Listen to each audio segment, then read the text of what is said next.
ઘણા મિત્રો આવ્યા છે એમનું પણ સ્વાગત છે જેવા કે ભાટથી આપણે મહેશભાઈ આવ્યા છે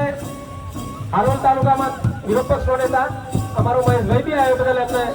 આદિવાસી વિકાસ સમિતિ સાહેબ એમનું સ્વાગત કરે છે આ માજી સરપંચ સાહેબ નો બી આવી ગયો એના નો બી રામ રામ કાં ઢોલ નગારા મેં કિનારે લે લાવ હા તે કૂદતો કૂદતા તારો ફોટો મેં પડો કૂદતો કૂદતા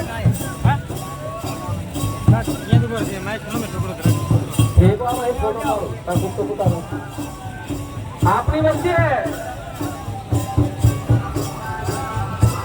બાકોલ ગામમાંથી ગ્રામ સમિતિ અને આપણા